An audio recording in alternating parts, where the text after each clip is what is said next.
बन के, ये तो सुर है चमन के, खो न जाए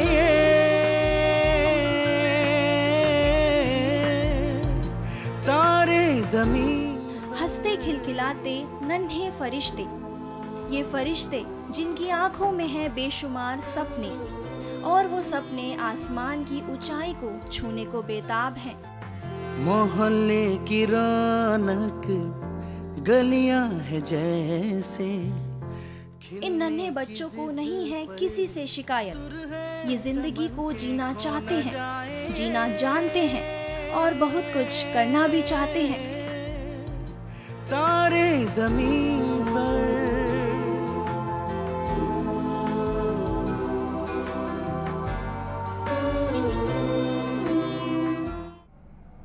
नमस्कार, मैं हूं नेहा तिवारी सिंह। वीआईपी शक्ति में आज हम बात करने वाले हैं उन बच्चों के बारे में जिन्हें बहुत खास देखभाल की ज़रूरत होती है। और बिना देर किए मैं आपको इंट्रोड्यूस करवाना चाहूँगी आज की हमारी गेस्ट डॉक्टर श्वेता वाधवा से, जो कि पेडियाट्रिक ऑक्यूपेशनल थेरेपिस्ट हैं। डॉक्टर श्वेता, आपका स्वागत है वीआईपी शक्ति में।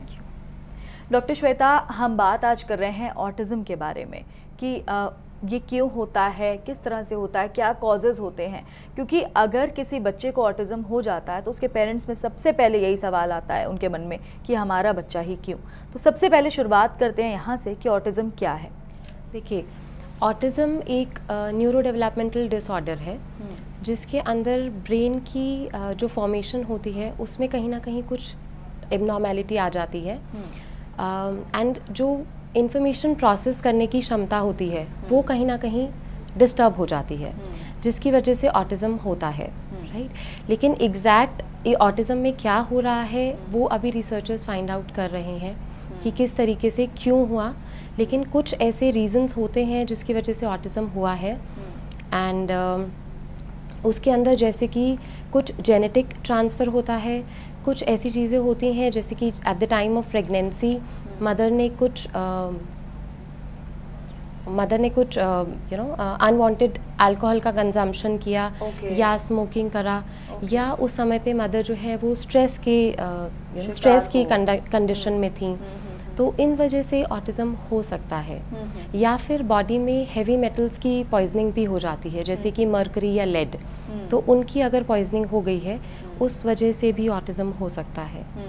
तो प्रेगनेंसी के दौरान इन चीज़ों का यानी बहुत ज़्यादा हमें ध्यान रखना चाहिए कि आप बहुत ज़्यादा स्ट्रेस में ना आए, अल्कोहल का कंजम्पशन ना करें, स्मोकिंग ना करें। बिल्कुल। अच्छा, और अगर आप प्रेगनेंसी प्लान कर रहे हैं तो उससे पहले अगर हम vitamins, multivitamins and folic acid का कंजम्पशन ज़्यादा करते हैं तो वो हेल्पफुल रहता है। And after the pregnancy also अगर आप फॉलिक एसिड एंड मल्टीविटामिन्स को कंज्यूम करते हैं तो कहीं ना कहीं वो इफ़ेक्ट करेगा आपकी बॉडी के अंदर जाके, बच्चे की ग्रोथ के ऊपर इफ़ेक्ट करेगा and chances and risk factors जो होते हैं वो कम हो जाते हैं। लेकिन इसके पीछे अभी तक कोई ठोस कारण सामने नहीं आ पाया है कि आखिर ये क्यों होता है। बिल्कुल। श्वेता, मैं आपसे ये जानना चाहती हूँ कि अगर मान लीजिए किसी बच्चे को ऑटिज़म हो गया तो इसका पता कैसे लगाया जाएगा? जो शुरुआती सिम्टम्स होते हैं वो क्या कुछ होंगे, किस तरह से समझें? जी, हमें अगर एक मदर अपने बच्चे से बात कर रही है एंड बच्चा जो है उनको सोशल स्माइल नहीं दे रहा है, यूजुअली छोटे बच्चे जो होते हैं वो अपनी माँ को देख के, अपने फैमिली मेम्बर्स को देख के एक स्माइल पास करते हैं। अगर वो स्माइल पास नहीं कर पा रहे हैं तो कहीं ना कहीं कुछ गड़बड़ है, दिक्कत ज़रूर है। यस। हम जैसे जैसे बच्चा बड़ा होता है 12 महीने तक बच्चा कुछ ना कुछ बैबल करना स्टार्ट करता है। अगर हम ये फाइंड आउट कर पा रहे हैं कि बच्चा बैबल नहीं कर रहा है तो पेरेंट्स को सतर्क होने की ज़रूरत है कि कहीं ना कहीं कुछ चल रहा है जिसकी वजह से बच्चा नहीं बोल पा रहा है। एंड आई कांटेक्ट बच्चा नहीं देता है, इंस्ट्रक्शन फॉलो नहीं करेगा, आपकी आवाज़, आपने बच्चे के नाम लेके उसको बुलाया लेकिन बच्चे ने रिस्पांस नहीं किया, तो वो क्यों हो रहा है? ये सब चीज़ें ऐसी होती हैं जो कि हर बच्चा, एक टिपिकली ग्रोइंग जो बच्चा होता है, ये सारी की सारी चीज़ें वो करता है, तो वो ये सब कुछ क्यों नहीं कर पा रहा है, इसके ऊपर हमें ध्यान देने की जरूरत है। तो यानी कि जो डेवलपमेंटल माइलस्टोन सेट किए गए हैं उस पैटर्न के बाहर अगर बच्चा जा रहा है तो आपको तुरंत ज़रूरत है अपने डॉक्टर से कंसल्ट। बिल्कुल, डेफिनेटली। सबसे पहले एक जो नॉर्मल फैमिली होती है सबसे पहले तो अपने पीडियाट्रिशियन के पास जाएगी। जब वो पीडियाट्रिशियन के पास जाएगी तो वहाँ से पीडियाट्रिशियन बोलेगा उनकी ग्रोथ पैटर्न्स चेक करके कि सब कुछ सही चल रहा है या नहीं चल रहा है। अगर सब सही चल रहा है बहुत अच्छी बात है, लेकिन अगर उनको कहीं पर भी किसी भी चीज़ का कुछ ऐसा लगता है कि शक हो रहा है कि सही नहीं चल रहा है, तो उनको डेफिनेटली आगे किसी ना किसी साइकाइट्रिस्ट या साइकोलॉजिस्ट या ऑक्यूपेशनल थेरेपिस्ट उनके पास आगे रेफर ज़रूर करना चाहिए। श्वेता, क्या हम किसी एज बाउंड भी इस चीज़ को कह सकते हैं कि ऐसा है कि ये जो बीमारी होती है वो आपको बाय बर्थ होती है या फिर एक उम्र के बाद इसका पता लगता है? किस तरीके से, जिन लोगों को ये कन्फ्यूजन है उनके लिए थोड़ा सा क्लैरिफाई करिए। डेफिनेटली ये बाय बर्थ होती है। ज़्यादातर केसेस के अंदर आपको बाय द एज ऑफ 1 या 2 आपको सिम्टम्स कुछ ना कुछ ऐसे नज़र आने लगेंगे जिसकी वजह से आप ये कह पाएंगे कि बच्चा जो है नॉर्मली ग्रो नहीं कर रहा है।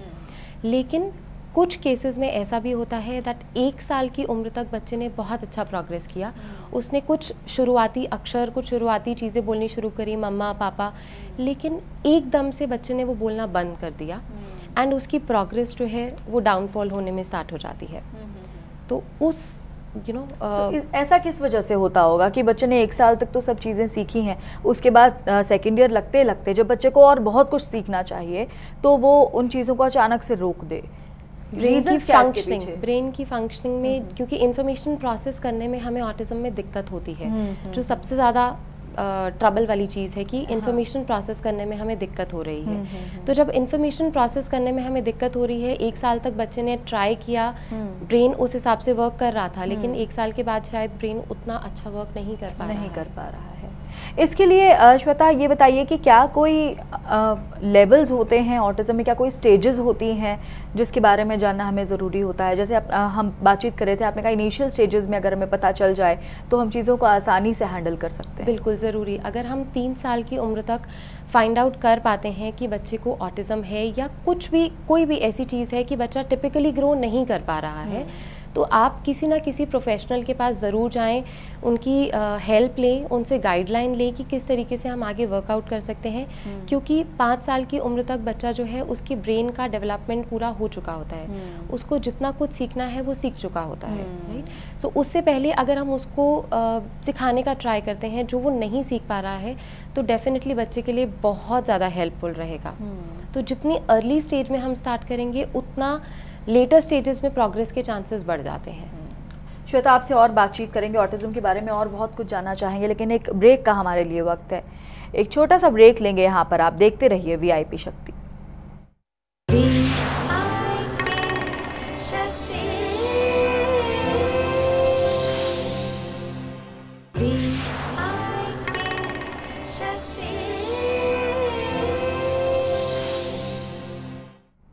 ब्रेक के बाद वीआईपी शक्ति में आपका स्वागत है। हम बात कर रहे हैं ऑटिज्म के बारे में और मेरे साथ स्टूडियो में है डॉक्टर श्वेता वाधवा जो कि पीडियाट्रिक ऑक्यूपेशनल थेरेपिस्ट हैं। श्वेता, हम आपसे बात कर रहे थे ऑटिज्म के बारे में कि क्या स्टेजेस होती हैं। इस बारे में एक आंकड़े पे अगर हम नज़र डालना चाहें तो क्या रेशो होता है, कितने 10 में से अगर हम कहें तो कितने बच्चे आज हैं जो इस बीमारी से सफ़र कर रहे हैं? देखिए, 1980 के बाद से जो है ऑटिज्म के रेट के अंदर बहुत ही ज़्यादा इंक्रीज़ हुआ है, बहुत ही ज़्यादा बढ़त हुई है, क्योंकि शायद ये कह सकते हैं कि उस समय में इतनी अवेयरनेस नहीं थी, लोगों को इतना पता नहीं था। उसके बाद चीज़ें बहुत सारी डेवलप की गई, बहुत सारे टूल्स ऐसे बनाए गए जिसके साथ ऑटिज्म के बारे में पता किया जा सके, राइट। तो अभी करंट रेशो जो चल रही है वो 1 in every 88 बच्चा इज़ ऑटिस्टिक। ऑटिज्म में क्या कोई पैटर्न्स भी होते हैं? क्या हम क्लासिफाई कर सकते हैं कि स्टेज 1 का ऑटिज्म है या स्टेज 2 का ऑटिज्म है, या फिर कोई और पैटर्न इसको समझने के लिए, या कोई एक ही सिम्टम होता है जो हर बच्चे में हमें कॉमन नज़र आता है? नहीं, हमें हर ऑटिस्टिक बच्चे में डिफरेंट तरीके के सिम्टम्स नज़र आते हैं। कोई भी 2 ऑटिस्टिक बच्चे एक जैसे नहीं दिखेंगे आपको। एक टर्म हम यूज़ करते हैं ऑटिज्म स्पेक्ट्रम डिसऑर्डर, जिसके अंडर हम 5 चीज़ों को क्लासिफाई करते हैं। पहला होता है ऑटिज्म, दूसरा होता है pervasive developmental disorder Okay. Not otherwise specified. Okay. तीसरा होता है रेट्स डिसऑर्डर। चौथा होता है एस्पर्जर्स, ठीक है, एंड पांचवा होता है चाइल्डहुड डिसइंटीग्रेटिव डिसऑर्डर। ओके। राइट, तो मेनली ये सब कुछ एक जैसे होते हैं। जैसे रेट्स होता है जो सिर्फ और सिर्फ गर्ल्स में पाया जाता है। उसके अलावा ऑटिज्म एंड बाकी सारी चीज़ें जो हैं वो गर्ल्स एंड बॉयज़ में कॉमन होती हैं। लेकिन ऑटिज्म जो होता है वो 4 टाइम्स ज़्यादा होता है, 4 गुना ज़्यादा होता है लड़कों में इंस्टेड ऑफ गर्ल्स। यानी लड़कों में ये ज़्यादा चांसेस हैं कि वो ऑटिज्म के शिकार हो जाएंगे और लड़कियों में कम चांसेस हैं। ऐसे केसेस आपके सामने काफ़ी आते रहते होंगे डॉक्टर श्वेता, तो उनके बारे में बताइए कि किस तरीके के केसेस आपने हैंडल किए हैं अभी तक? देखिए, हम हैंडल जो कर रहे हैं, हर तरीके का बच्चा आता है जिसके बहुत सारे डिफरेंट तरीके के सिम्टम्स नज़र आते हैं हमें। कोई बच्चा आता है जो कि सिर्फ 2 इयर्स का है लेकिन अभी तक कुछ बोल नहीं पा रहा है, अपने नेम तक को रिस्पॉन्ड नहीं कर पाता है, पेरेंट्स को रिकॉग्नाइज नहीं करता है। टॉयलेट ट्रेनिंग जो कि 2 इयर्स की एज में इम्पॉर्टेंट होती है, टॉयलेट ट्रेनिंग भी नहीं होती है बच्चों के अंदर। एक छोटे बच्चे का सबसे ज़्यादा रोल अपनी लाइफ में ये होता है कि एनवायरनमेंट में क्या क्या चीज़ें हैं वो देख सके, उनको समझ सके एंड अपने एज के दूसरे बच्चों के साथ प्ले कर सके।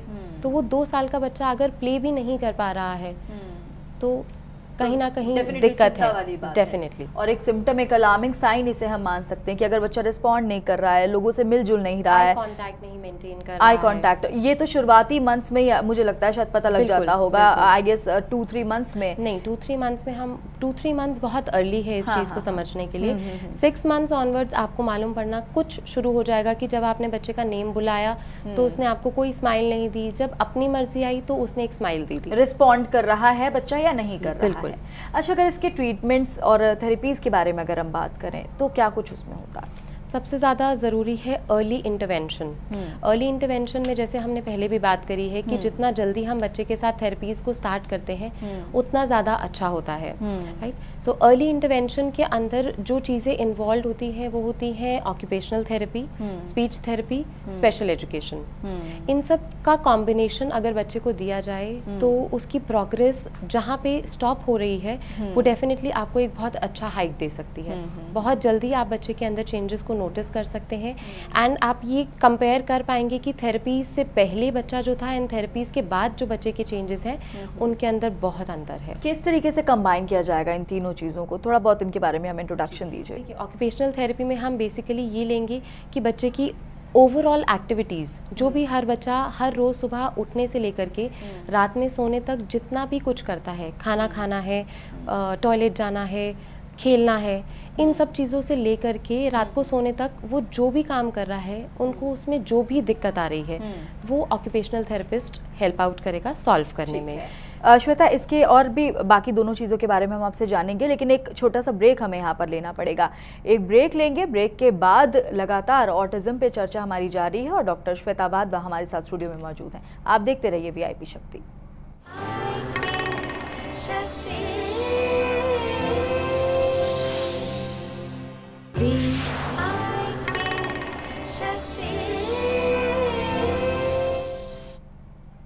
ब्रेक के बाद VIP शक्ति में आपका स्वागत है और अब बिना देर किए मैं डॉक्टर श्वेता वाधवा के पास लौटना चाहूँगी। श्वेता, हम बात कर रहे थे ऑक्यूपेशनल थेरेपी, स्पीच थेरेपी और स्पेशल एजुकेशन के बारे में। इनके कॉम्बिनेशन को आप हमें समझा रहे थे कि किस तरीके से किया जाता है, बताइए। जी, देखिए, ऑक्यूपेशनल थेरेपी में हमने बताया कि ओवरऑल एक्टिविटीज़ जो होती हैं हम उनके बारे में बच्चे के साथ वर्कआउट करते हैं ताकि वो अपनी लाइफ को आगे बढ़ा सके। उसमें एक बहुत इम्पॉर्टेंट रोल सेंसरी इश्यूज़ का भी आता है। एक बच्चा जो नॉर्मल सुनता है या जो एक नॉर्मल टिपिकली ग्रोइंग जो बच्चा होता है वो सब कुछ खा पाता है, उसको किसी भी तरीके की साउंड से कोई डिफ़िकल्टी नहीं होती है, किसी तरीके के टच से डिफ़िकल्टी नहीं होती है। लेकिन यूजुअली हम ये देखा जाता है कि ऑटिस्टिक जो बच्चे होते हैं उनके अंदर कुछ ना कुछ सेंसरी इश्यूज़ ज़रूर होते हैं। अच्छा। जैसे कि बहुत तेज़ आवाज़ आई तो उनसे उनको दिक्कत होती है, वो बर्दाश्त नहीं कर पाते हैं। सारी चीज़ों को खाना वो नहीं खा पाते हैं, कोई भी हार्ड चीज़ होती है तो उनको खाने में बहुत दिक्कत होती है। एंड इसी तरीके से हेयर कट कराने में उनको दिक्कत होती है, नेल कटिंग कराने में दिक्कत होती है। तो वो जो सिंपल टच जो होती हैं वो उनको बहुत ज़्यादा रिपल्सिव होते हैं उन सब चीज़ों के। वो अपने आप को डिफेंड करते हैं कि एक हल्का सा टच उनके लिए बहुत ज़्यादा हाई लगता है उनको। अच्छा। तो इस तरीके की चीज़ें जो होती हैं वो अवॉइड करते हैं। कंटिन्यूस जंपिंग रहती है कुछ बच्चों में, तो इन सब चीज़ों को हम ट्राई करते हैं नॉर्मल लेवल तक लाने का, और ये सब कुछ पॉसिबल होता है ऑक्यूपेशनल थेरेपी से। बिल्कुल। और स्पीच थेरेपी की अगर हम बात करें तो उसमें स्पीच थेरेपी भी बहुत ज़्यादा इम्पॉर्टेंट रोल प्ले करती है। स्पीच थेरेपी जो बच्चे नहीं बोल पा रहे हैं, स्पीच थेरेपिस्ट उनकी कुछ ओरल एक्सरसाइजेज ऐसी कराते हैं जिनसे उनका ओरल मस्कुलेचर स्ट्रांग हो सके। अच्छा। वो अच्छे से उनकी जो ओरल मस्कुलेचर है वो रेडी हो सके बोलने के लिए। एंड देन उसके बाद उनका अपना एक पैटर्न होता है, कुछ साउंड सिखाते हैं, किस तरीके से बच्चे को आगे लेकर के जाते हैं। वो स्पीच थेरेपिस्ट का प्रॉपर एक पैटर्न होता है। और स्पेशल एजुकेशन के बारे में भी थोड़ा सा इंट्रोडक्शन दीजिए, क्योंकि ऐसा कहा जा रहा है कि आजकल स्कूल्स में there is no term like special child, there is a term like child with a special need. बिल्कुल, हम ये कहते हैं। तो क्या ऐसी कोई स्टेज आ पाती है जब ऑटिस्टिक बच्चा जो नॉर्मल बच्चे हैं उनके साथ तालमेल बिठाकर उन्हीं के साथ पढ़ पाए? बिल्कुल, ऐसी ज़रूर आजकल की ये वाली स्टेज बिल्कुल पॉसिबल है। अगर हम बहुत अच्छे से हर बच्चे के साथ काम करें, मेहनत करें, तो ये स्टेज हम ज़रूर ला सकते हैं। इनफैक्ट बहुत सारे स्कूल्स ऐसे हैं जो कि इंटीग्रेशन एंड इंक्लूसिव सेटअप्स के साथ प्रोवाइड कर रहे हैं ताकि बच्चों को नॉर्मल बच्चों के साथ रखा जा सके। तो स्पेशल एजुकेशन भी एक इम्पॉर्टेंट रोल प्ले कर रहा है। जो बच्चे के कॉन्सेप्ट्स हैं वो स्पेशल एजुकेटर एक टिपिकल टीचर के जैसे नहीं समझाता है। वो उनको एक प्लेवे मैनर में और टेबल पे कुछ चीज़ें ऐसी एक्टिविटीज़ के थ्रू समझाते हैं, सो दैट बच्चे को कुछ भी मोनोटनस ना लगे पढ़ाई में। उसका अगर मन नहीं लग रहा है तो कोई दिक्कत नहीं है, लेकिन हम कुछ ऐसी एक्टिविटीज़ एंड प्ले इस तरीके का बनाएंगे जिसकी वजह से बच्चा जो है वो सारे के सारे कॉन्सेप्ट को सीख सकता है। श्वेता, वक्त हमारे पास बहुत कम है, लेकिन चीज़ें बहुत ज़्यादा हैं जो आपसे जानना चाहते हैं। चलते चलते एक आखिरी और फाइनल कमेंट आपसे जानना चाहेंगे। पेरेंट्स के लिए बहुत चैलेंजिंग होता है, क्या कहना चाहेंगे आप ऐसे पेरेंट्स के लिए? ये बहुत ज़्यादा चैलेंजिंग होता है। हर पेरेंट जिसके पास एक ऑटिस्टिक चाइल्ड है उनको ये लगेगा हमारा बच्चा क्यों, लेकिन शायद वो मेहनत कर सकते हैं इसीलिए उनके पास आया है। बिल्कुल, राइट, बिल्कुल। बट पेरेंट्स का ये एक बहुत ज़्यादा इम्पॉर्टेंट रोल रहेगा अपने बच्चे को आगे लेकर के जाने के लिए कि उनको कंटिन्यूस अपने बच्चे के साथ मेहनत करनी है, अपनी मोटिवेशन हमेशा हाई रखनी है। वो मेहनत करेंगे तो डेफिनेटली उनका बच्चा आगे ज़रूर जा सकता है। डॉक्टर श्वेता, हमसे बातचीत करने के लिए, VIP शक्ति में आने के लिए आपका बहुत बहुत शुक्रिया। तो ऑटिज्म के बारे में आज हमने चर्चा की और कोशिश की है कि ज़्यादा से ज़्यादा जानकारी आप तक पहुंचा सके। अगर हमसे कोई चीज़ मिस हो गई हो तो डॉक्टर श्वेता वाधवा से भी आप बातचीत कर सकते हैं। फिलहाल VIP शक्ति में इतना ही, मुझे दीजिए इजाज़त। नमस्कार।